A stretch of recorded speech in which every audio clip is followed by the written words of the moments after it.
تقبلوا الصلاة والدعاء ثم إلى أرواح والدينا ووالديكم وأمواتنا وأمواتكم وأموات المسلمين أجمعين وإلى حضرة النبي محمد صلى الله عليه وسلم بسر الفاتحة.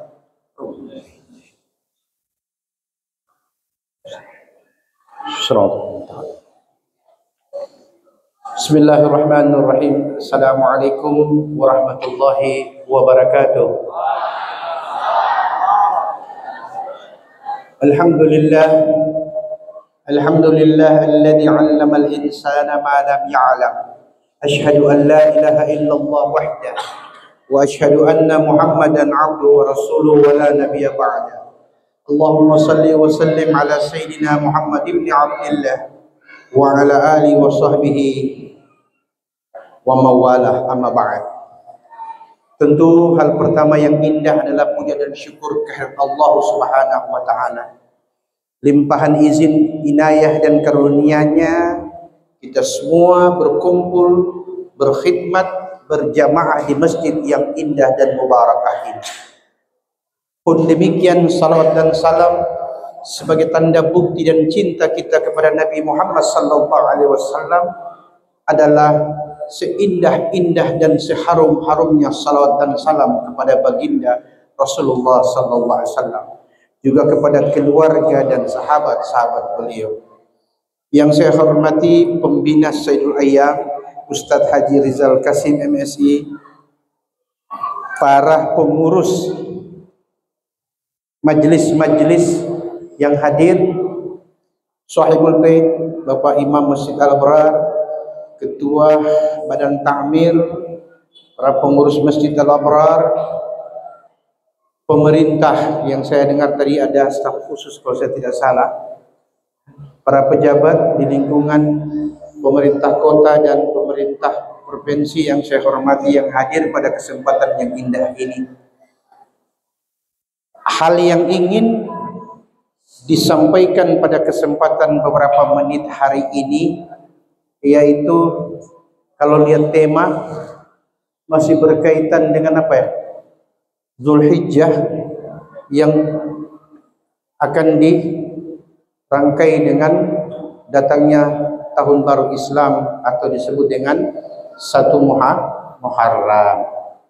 Saya sudah jelaskan pada pertemuan lalu bahwa Zulhijjah itu ada 2 peristiwa penting yang senantiasa dilakukan setiap datangnya bulan Zulhijjah oleh umat Islam.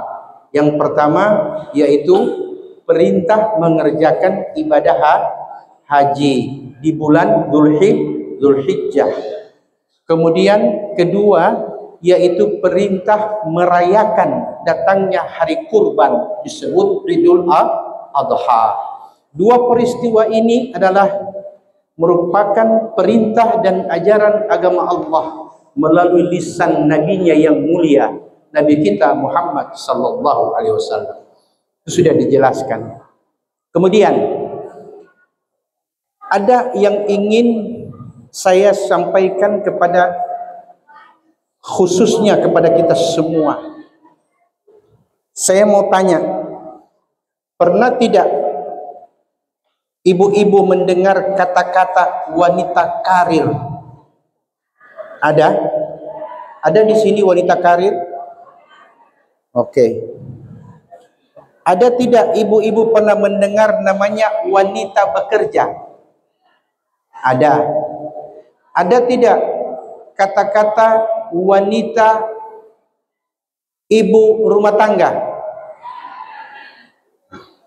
Dalam ilmu sosiolog itu wanita yang bekerja itu dibagi 3.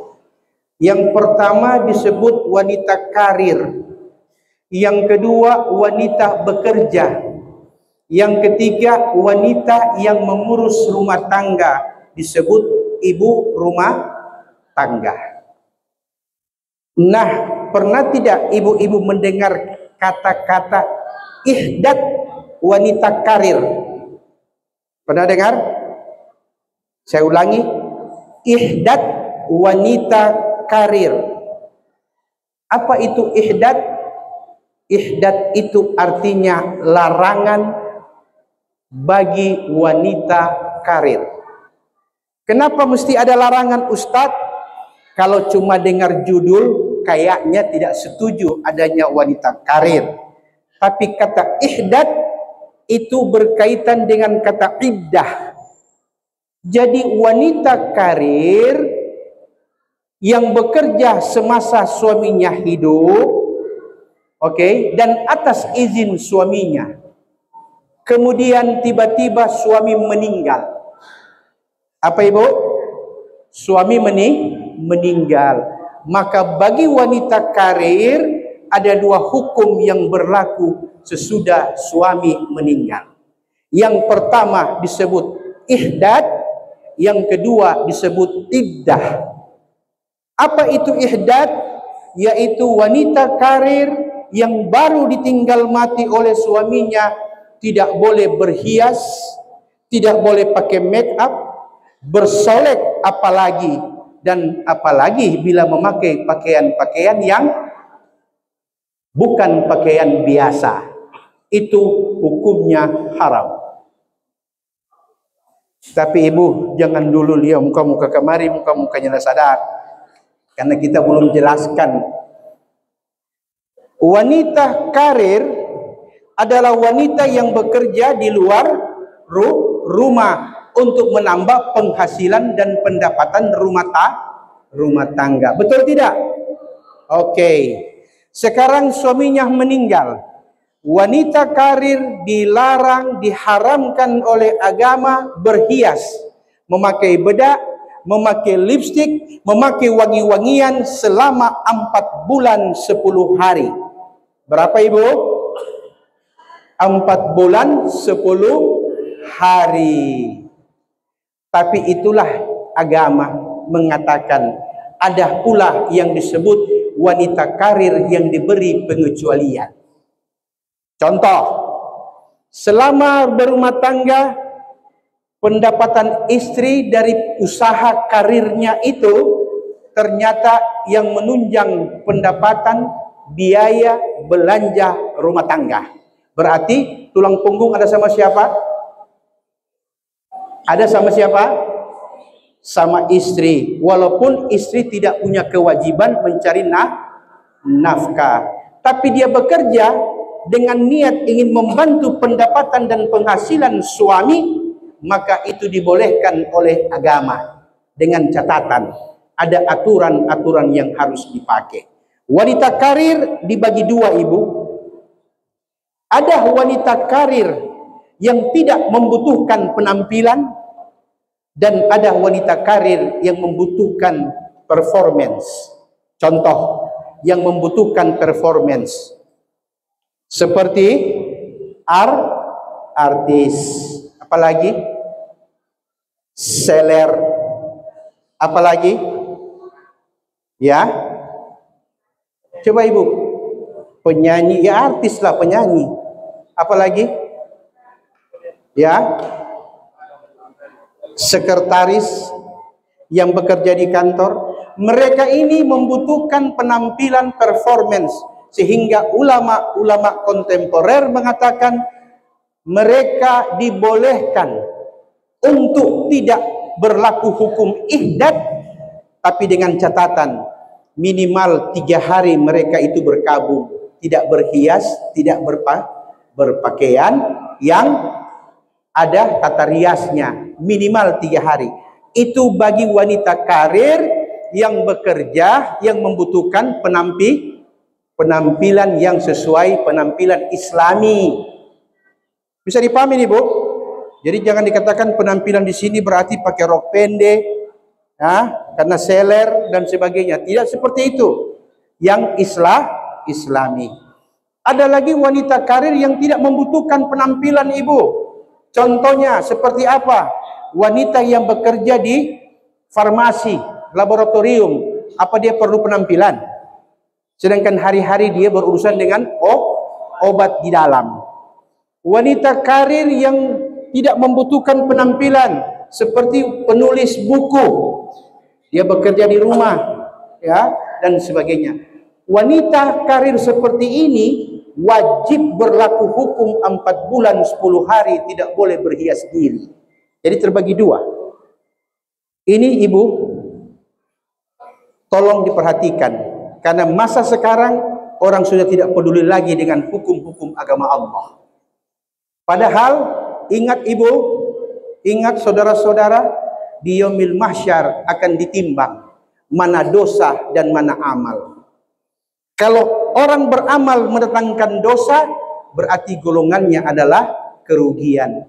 Perhatikan Quran surah At-Talaq ayat 1. Ini perhatikan ibu. Ya ayuhan nabi, idza talaqtumun nisaa fatalliquhunna bi'iddatihinna. Hai Nabi, bila kalian menceraikan istri-istrimu, maka ceraikan mereka dengan diberlakukannya masa iddah, bukan ihdat, iddah. Wa ahsul iddata, dan hitunglah bilangan-bilangan iddahnya wanita yang ditalak. Wattaqullaha rabbakum, bertakwalah kamu kepada Allah Tuhanmu. La tukhrijuhunna min buyutihinna, wanita-wanita yang ditalak raj'i, jangan kau keluarkan dari rumah-rumah mereka. Wala yukhrajna illa ayatina bifahishatin mubayyinah, kecuali bila wanita-wanita yang ditalak tadi berbuat keji, berbuat mungkar, baru boleh engkau usir dari rumahmu. Tilka hududullah, kata Allah, itulah hukum-hukum Allah. Wa may yata'adda hududallah faqad zalama nafsah. Barang siapa yang melampaui hukum-hukum Allah, maka sesungguhnya dia telah menzalimi dirinya sendiri. Itu kata Quran surah At-Talaq ayat 1. Mari kita lihat. Nabi, bila kalian, maksudnya kita umatnya, terjadi perceraian, itu cerai itu ada dua macam ibu, jangan salah ya. Ada disebut dengan cerai mati dan disebut cerai hidup.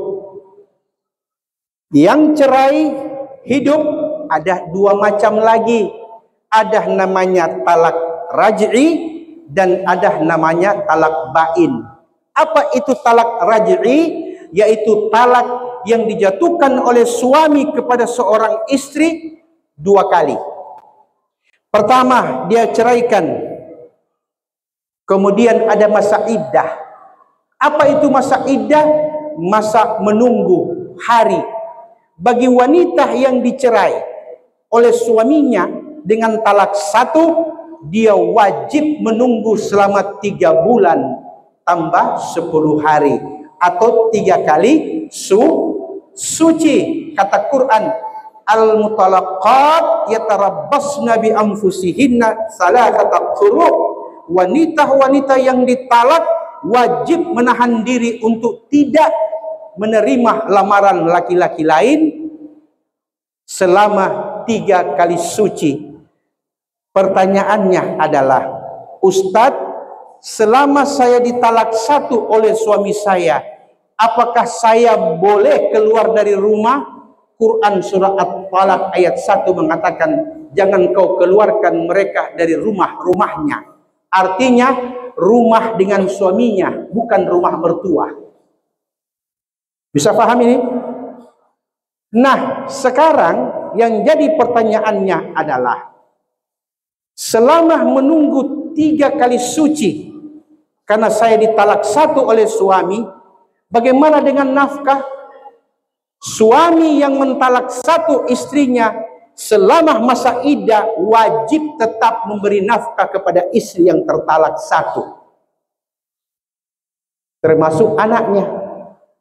Yang banyak terjadi tidak, kita so talak pada dia, so jangan kasih apa-apa. Bisa paham? Memberi nafkah lah, lahir, nafkah makan selama 3 kali suci.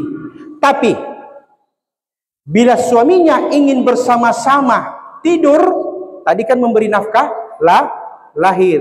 Bila suaminya ingin bersama-sama, maka ada ucapan dari mulut sang suami, saya ingin bersama-sama engkau lagi.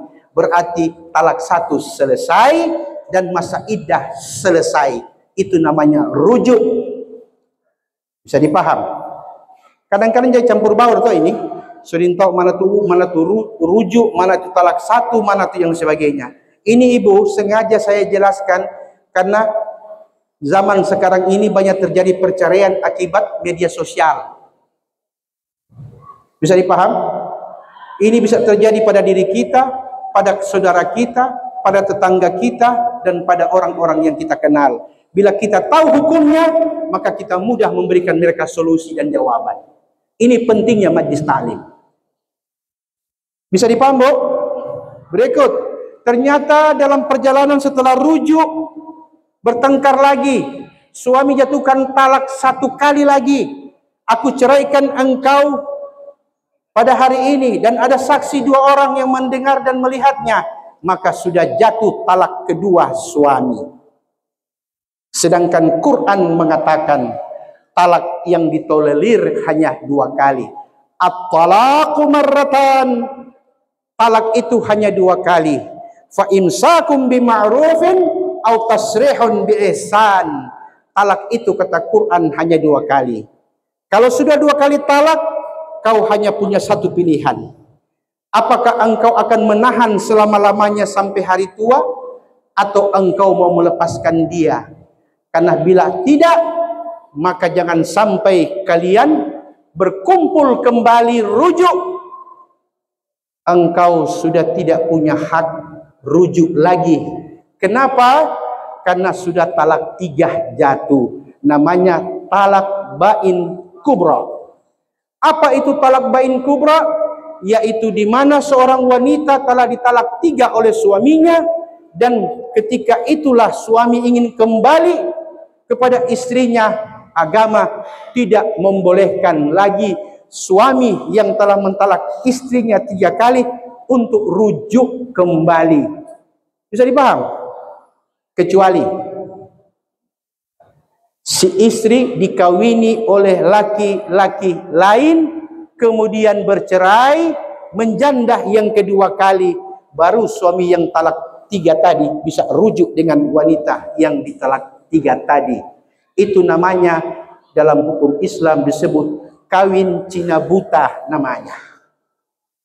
Bisa dipaham, Bu? Ibu, dapat lihat supaya terima ini materi. Bukan persoalan terima atau tidak, tapi kita orang Islam harus tahu kita orang punya hukum. Karena kalau orang mati, ibu-ibunya nak ditanya oleh malaikat, hafal pasal undang-undang dasar. Ibu hafal KUHP. Malaikat mau tidak tanya itu, ibu. Tapi malaikat mau akan tanya, Marrabbuka, siapa Tuhanmu? Kalau engkau mengatakan Allah Tuhanmu, mana hukum-hukum agama Allah yang kau terapkan dalam hidupmu? Itu yang ditanya. Waman nabiyyuka, siapa nabimu? Tidak akan mungkin engkau berkata Muhammad nabiku, sedangkan sunnah Rasul tidak pernah jalan dalam hidupmu. Bisa paham? Jadi orang mau mati, ibu, mati dan orang agama, bukan mati dengan hukum-hukum manusia. Hukum-hukum manusia dibuat untuk manusia hidup. Selama dia berwarga negara, berkebangsaan, dia wajib taat aturan negara. Tapi kalau so mati, negara sudah tidak ada urusan. Negara hanya boleh kasih keluar 1 surat, namanya surat akta kematian. Bisa dipaham, Bu? Berikut, boleh lanjut? Halo? Boleh lanjut? Baik. Kembali, masa ihdad itu berlaku bagi wanita yang bekerja, dengan catatan bila itu ihdad bagi wanita yang ditinggal mati oleh suaminya, bukan dicerai hidup tapi cerai mati. Ihdad juga berlaku bagi wanita yang ditalak 3 oleh suaminya, namanya talak bain kubra. Berlaku itu ihdad, tidak boleh bersolek. Tapi wanita yang ditalak 1, 2, talak raj'i, dia boleh bersolek selama masa iddah. Tapi dengan niat dia bersolek memakai pakaian yang indah, memakai apa namanya itu, make up, bukan untuk laki-laki lain, tapi untuk suaminya. Siapa tahu suaminya mau rujuk lagi dengan dia. Itulah yang disebut ihdatnya wanita yang ditalak mati dan ditalak tiga. Tapi talak 1 dan 2 boleh berhias, dengan catatan wanita yang diihdat, wanita yang diiddah karena perceraian, tidak boleh keluar dari rumah selama masa iddah. Apa itu? Kata ulama mengatakan, boleh wanita yang mengalami masa iddah keluar dari rumah, tapi dengan catatan cuma boleh keluar siang dan sebagian malam. Artinya tidak boleh pulang larut malam selama masa iddah. Siapa, Bu? Masa iddah wanita yang ditinggal mati berapa lama, Bu? 4 bulan 10 hari. Wanita yang dicerai hidup oleh suaminya berapa kali? Berapa kali suci? 3 kali ditambah 10 hari. Berarti 3 bulan tambah 10 hari. Tapi kalau cerai mati, kemudian cerai kubra, talak bain kubra, 4 bulan 10 hari. Ini perlu kita ketahui dan ini perlu kita faham, bahwa wanita-wanita Allah berikan keamanan, Allah berikan jaminan. Kemudian yang terakhir, wanita karir dibolehkan selama masa ihdat dan masa iddah keluar rumah mencari nafkah. Karena kalau dia tidak keluar, tidak makan anaknya. Karena dia wanita karir. Dengan satu catatan, bila pekerjaannya membutuhkan penampilan, maka boleh dia tidak melakukan hukum ihdat, bersolek, dia boleh bersolek. Dia keluar bekerja. Karena kalau tidak, dia tidak akan mengganggu pekerjaannya, bisa-bisa dia terancam untuk dipecat. Maka agama tidak menghendaki itu. Dia dibolehkan untuk berhias selama masa iddah, dengan catatan minimal 3 hari dia harus menahan diri untuk tidak bersolek ketika ditinggal mati oleh suami. Bisa dipaham? Ibu bisa dipaham, Bu? Baik, untuk terakhir ada pertanyaan satu saja. Saya jawab singkat. Ada? Silakan, Ibu. Ada? Satu saja pertanyaan. Yang berkaitan dengan rumah tangga atau berkaitan dengan hukum-hukum perkawinan. Ada? Jangan nanti maring kalamaring. Waktu tanya tidak ada. Waktu seduru, rumah tanya terus. Yakin? Oke, baiklah kalau begitu. Cukup? Ya. Apa? Tanya. Mau rencana cerai? Atau kita tidak melayani rencana cerai, kita melayani urusan orang-orang yang cerai. Silakan. Pakai mic. Bagaimana hukum bagi seorang suami antara istri mengerjakan dua tiga? Apakah itu berlaku atau tidak? Ya. Bagaimana dengan seorang laki-laki yang mentalak istrinya dalam satu waktu dengan talak 3 sekaligus? Jumhur ulama mengatakan tidak boleh. Walaupun di zaman Sayyidina Umar itu pernah berlaku. Saya talak 3 ngana sekaligus, karena ngana bikin nafsu dari pagi sampai malam. Mulai hari ini, Birman ada saksi, kita talak 3 pengana. Sah? Tidak sah. Talak itu pertama, tidak boleh mentalak istri dalam keadaan haid. Tidak boleh mentalak istri dalam satu waktu dengan 3 kali talak. Dan tidak sah talak bila tidak disaksikan oleh 2 orang laki-laki atau 4 orang wanita. Dan diucapkan dengan kalimat jelas. bahwa saya melepaskan dirimu daripadaku, atau saya ceraikan engkau dari hubungan ini.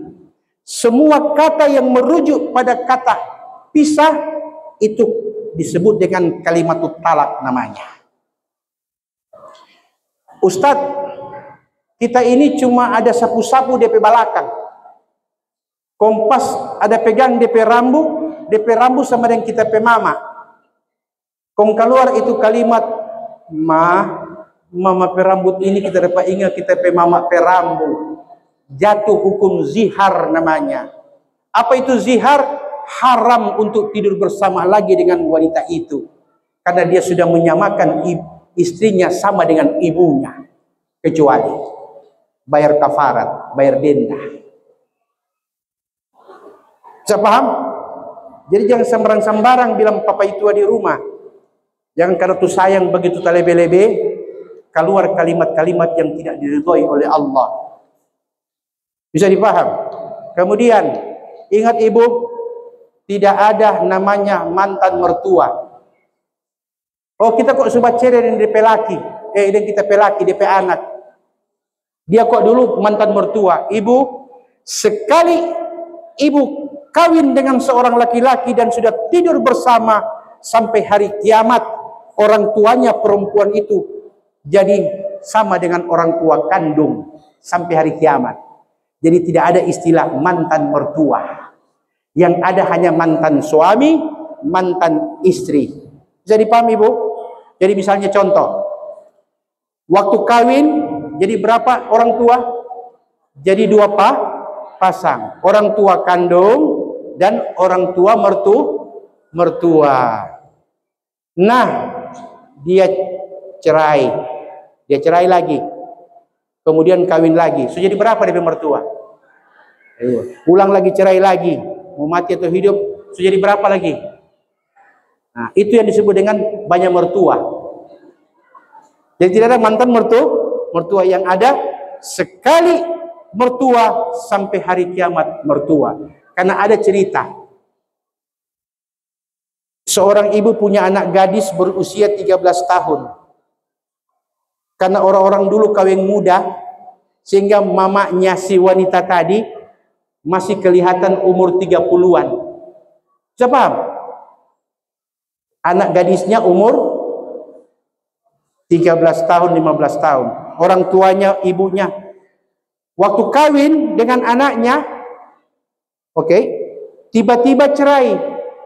Ini anak laki-laki, ini anak perempuan. Perceraian itu karena apa? Karena anak menantunya terpaut dengan kecantikan mertua. Karena mertua cantik. Apa hukumnya? Haram.